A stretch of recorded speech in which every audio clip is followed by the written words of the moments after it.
Trading prediction का एक और नए वीडियो में आप लोगों का स्वागत है। मार्केट यहाँ क्या क्या निफ्टी में पहले तो साइडवेज हो गया था, बैंक निफ्टी तो मूव दिया है, वहां हम लोग ट्रेड पकड़े हैं, निफ्टी में नहीं लिए। उसके बाद मार्केट क्या करता है, ब्रेकआउट देकर दूसरा लेवल जाता है, वहां थोड़ा सा एसएल क्रिएट करता है, फिर हायर टू हायर लगाते हुए मार्केट ऊपर का लेवल जाता है या ब्रेकआउट देता है। ठीक है, यहाँ लगभग देखा जाए तो हाई पॉइंट 23,750 का लगाया है, हमारा था 23,720। इसका भी ब्रेकआउट दिया, तो ज्यादातर चांस है कि मार्केट यहाँ आने की कोशिश करेगा। चलिए इसको हम लोग देखते हुए डिस्कस करने वाले हैं। ऊपर की ओर रेजिस्टेंस पॉइंट कहाँ कहाँ बनेगा, 23,770 का। दूसरा रेजिस्टेंस पॉइंट बनने वाला है 23,840 का, और तीसरा रेजिस्टेंस पॉइंट बनेगा 23,875 का। ठीक है, मार्केट चार्ट किस तरह बनाने वाला है, देखिए अगर मार्केट फ्लैट ओपन होता है, थोड़ा सा ऊपर और नीचे आने की कोशिश करेगा ना, तो फिर यहीं से सपोर्ट लेने की कोशिश कर सकता है। तो यही पॉइंट रहेगा आपको कॉल साइड पे बैठने की। अदरवाइज आप अगर पुट साइड का ट्रेड लिए हुए हैं तो फिर आप वेट कर सकते, क्योंकि इसका ब्रेकडाउन मतलब आसान नहीं होगा, क्योंकि बायर प्रॉफिट में आ चुके हैं। ठीक है, और सेलर अभी कंप्लीट निकला नहीं है। देखा जाए तो जब तक मार्केट 800 को क्रॉस नहीं करेगा तो ये ग्रांटेड नहीं है कि सेलर अभी निकला है। ठीक है, तो निफ्टी को देखकर लग रहा है ये पॉइंट पे सपोर्ट लेगा और यहां से मार्केट ऊपर जाने की कोशिश धीरे धीरे कर सकता है और हाई पॉइंट लगा सकता है 23,875। अगर मार्केट मान लेते हैं ऊपर जाने की कोशिश करेगा और मार्केट फिर तुरंत जा रहा है, यानी 30 मिनट पे अगर जाएगा, तो फिर यहाँ रिटेलर को बैठने ऐसे ही नहीं देगा। ठीक है, अगर पोजिशनल एसएल खाना चाह रहा है तो ये 30 मिनट के अंदर ही काम कर देगा, फिर वैसे ही रिटेलर बैठ नहीं पाएंगे। ठीक है, क्योंकि कैंडल उस तरीके का ही बनने वाला है। तो अगर आप यहाँ कॉल साइड पे प्रॉफिट बना पाएंगे तो छोटा एसएल के साथ जा सकते हैं, अदरवाइज यहाँ तो फिर पुट साइड का पोजीशन बनेगा ही। ठीक है, यहाँ देखिए, यहाँ अगर 10 पॉइंट ज्यादा भी एसएल ले लेंगे ना तो चलेगा। क्यों चलेगा, क्योंकि यहाँ बड़ा टारगेट है। ठीक है, मार्केट वैसे ही बड़ा मूव दे सकता है नीचे की और रिवर्सल हो सकता है। ठीक है, तो यहाँ हम लोग इस तरीके का ट्रेड करने की कोशिश करेंगे। अगर मार्केट टाइम स्पेंड कर रहा है, मार्केट ऊपर गया फिर धीरे धीरे नीचे आ रहा है, धीरे धीरे आ रहा है क्लोजिंग पॉइंट के आसपास, फिर मार्केट ऊपर जा रहा है, फिर नीचे आ रहा है, तो फिर ऊपर नीचे करते हुए मार्केट क्लोज दे सकता है ये पॉइंट के आसपास। ठीक है, साइडवेज बाय डाउन, क्योंकि अगर एक्सपायरी के दिन पुट बायर को अगर प्रॉफिट दिखाना चाह रहा है ना, तो मार्केट फिर यही पॉइंट पे क्लोज देगा और उसके बाद फिर पहले बायर को बैठाएगा और आसानी से मार्केट नीचे की ओर मूव दे देगा। ठीक है, इस तरीके का कर सकता है। तो डेफिनेटली इसको देखिए, ये अगर साइडवेज रहेगा ना थोड़ा सा, तो फिर थीटा डीके के कारण वैसे ही आपका प्रॉफिट चला जाएगा या प्रॉफिट नहीं हो पाएगा ज्यादा। ठीक है, अगर मार्केट नीचे की ओर 23,700 का ब्रेकडाउन देगा तो नीचे की ओर कंटिन्यू कर सकता है। सपोर्ट लेवल कहां कहां बना सकता है हम लोग डिस्कस करेंगे।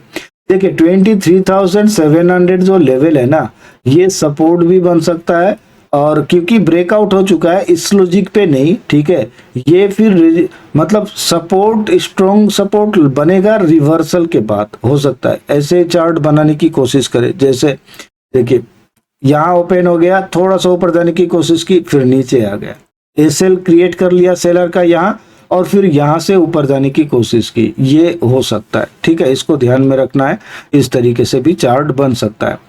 तो फिर हम लोग कोशिश करेंगे, फिर अगर यहाँ से रिट्रेसमेंट मारता है तो कॉल साइड का यहाँ फिर ट्राई करेंगे। ठीक है, कि कहाँ तक टारगेट रखेगा, फिर 925 या 2900 जा सकता है, क्योंकि 23,900 अगर जाएगा तो वहां से फिर बड़ा रिवर्सल दिखाने की संभावना रहेगा। अगर मार्केट ये लेवल क्रॉस करता है ना तो फिर नीचे आने का चांस है। ठीक है, अगर नीचे आता है तो सपोर्ट लेवल ये तो बता दिए 23,700, दूसरा सपोर्ट लेवल 23,660 का, तीसरा सपोर्ट लेवल 23,610, और सबसे लोएस्ट पॉइंट 23,550 मार्केट आ सकता है। ठीक है, चार्ट किस तरह बनाएगा, क्योंकि बायर यहाँ अवेलेबल है। ठीक है, तो बायर का एसएल अगर कंप्लीट खाना चाह रहा ना, मार्केट यहाँ कहीं ओपन होगा और गिरते रहेगा, ठीक है, अनबिलीवेबल। क्योंकि सबको पता है मार्केट अच्छा मूव है, अच्छा मूव है, लेकिन निफ्टी अच्छा मूव नहीं दिया है, बैंक निफ्टी अच्छा मूव दिया है, ठीक है। तो वही निफ्टी का प्रॉफिट खत्म करने के लिए लगभग मार्केट आ सकता है 610 या 23,550, ठीक है। तो चार्ट ऐसा ऐसा नहीं है कि मार्केट एकदम से इस तरीके से आ जाएगा। चार्ट हो सकता है मार्केट यहाँ आए, फिर धीरे धीरे ऊपर जाने की कोशिश करे, कंफ्यूजन क्रिएट करे और फिर यहाँ से रिवर्सल होके ये जो ना आकर क्लोज दे दे, इस तरीके से कर सकता है, ठीक है। इसको ध्यान में रखते हुए ट्रेड करना है। और किस तरीके का चार्ट बनेगा, हो सकता है मार्केट यहाँ से ऊपर जाने की कोशिश करे, ठीक है, और ये पॉइंट पे रेजिस्टेंस ले ले या सेलर एक्टिव हो जाए, ठीक है। अगर 23,700 का सेलर अभी भी एक्टिव है तो वो फिर 750 में कोशिश करेंगे 1 एन एवरेज मारने की, ठीक है। तो वो डेफिनेटली फिर वहां से रिवर्सल जब होगा तो फिर कंटिन्यू कर सकता है मार्केट, लो बाय हाई बनाते हुए, एसएल क्रिएट करते हुए, एसएल खाते हुए मार्केट नीचे आ सकता है, ठीक है। उसके बाद जब यहाँ सपोर्ट ले लेगा तो फिर बड़ा मूव हो सकता है निफ्टी एक्सपायरी के दिन कॉल बायर के लिए फिर तगड़ा बन सकता है वो चार्ट।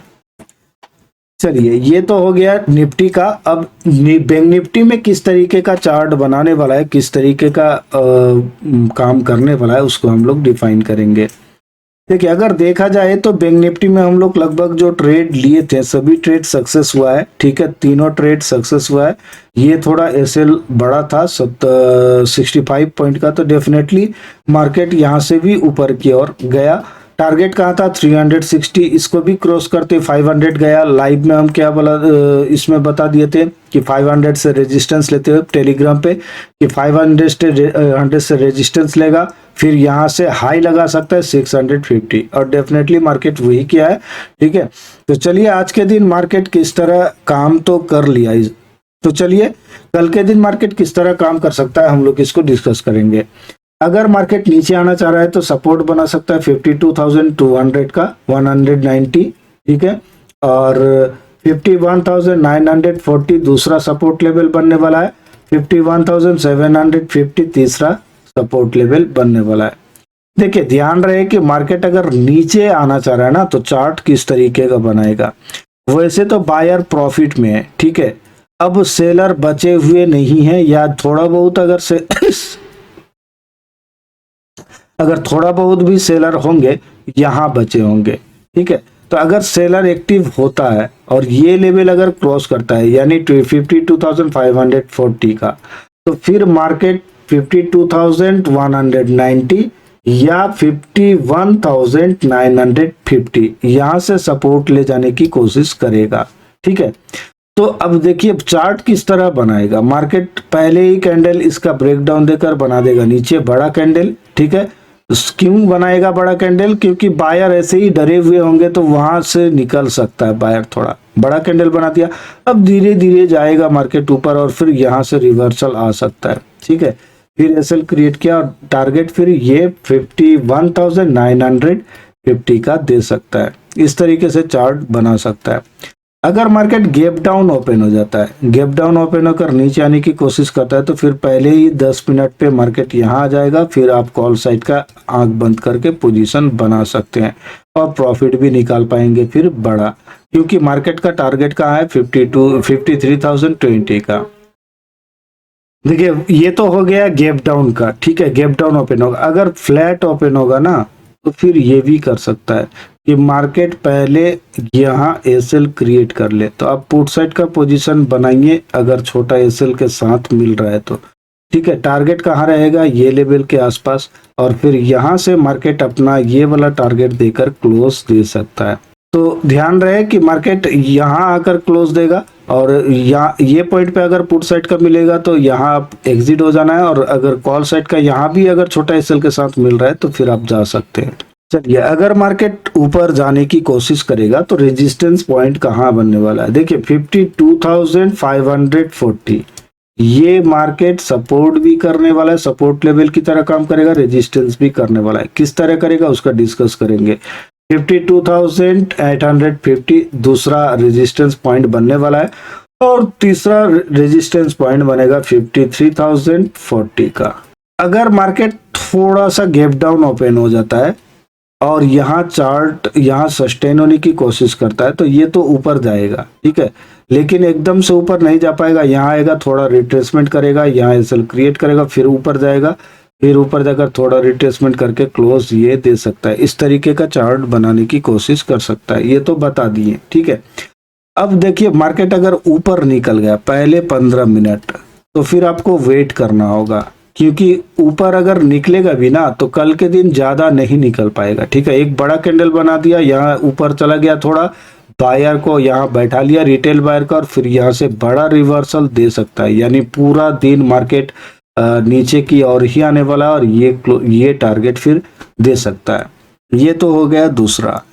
अब तीसरा किस तरीके का चार्ट बनाएगा, हो सकता है मार्केट ऊपर जाने की कोशिश करे, क्योंकि यहाँ एसएल है नहीं तो पहले एसएल क्रिएट कर ले सेलर का ये पॉइंट पे, और फिर यहाँ से ऊपर जाकर मार्केट टारगेट कंप्लीट करे और यहाँ से रिवर्सल लेने की कोशिश करे और क्लोज दे दे यहाँ पे। तो फिर मतलब एक्सपायरी के दिन दोनों को मतलब एक्सपायरी तो हो गया लेकिन निफ्टी में थोड़ा कंफ्यूजन हो जाएगा, ठीक है। ये बैंक निफ्टी में एक्सपायरी, क्योंकि एक्सपायरी का पहले दिन मूव हो चुका है तो ज़्यादा मतलब उतना मूव होगा नहीं एक्सपायरी में, ठीक है। तो इस तरीके का चार्ट बनाने की कोशिश हो सकता है, क्योंकि यहाँ सेलर को भी प्रॉफिट थोड़ा दिखा दिया, यहाँ बायर भी प्रॉफिट निकाल लिए और लास्ट में 0-0 भी हो गया। अब देखिए एक रेंज पे फंसा है, ठीक है, ये 53 वाला सेलर जो है उनको बचा लिया, और नीचे जो 52,500 का जो सेलर है, ठीक है, उनको भी बचा लिया। दोनों को सेव करते हुए यहाँ क्लोज दे सकता है। चलिए वीडियो अच्छा लगे तो लाइक और शेयर करें, और अगर आप भी हमारे साथ जुड़ना चाहते हैं तो आप ही वीडियो के डिस्क्रिप्शन में लिंक है, आप स्टॉक्स या धन पे आप फ्री में डीमेट अकाउंट ओपन कीजिए। ओपन किया हुआ अकाउंट का स्क्रीनशॉट भेजिए व्हाट्सएप पे और ज्वाइन कीजिए VIP premium Telegram learning group, बिल्कुल फ्री फॉर लाइफ टाइम, ठीक है। तो जाइए और डीमेट अकाउंट ओपन करके आप ज्वाइन कीजिए। अभी के लिए इतना ही, धन्यवाद।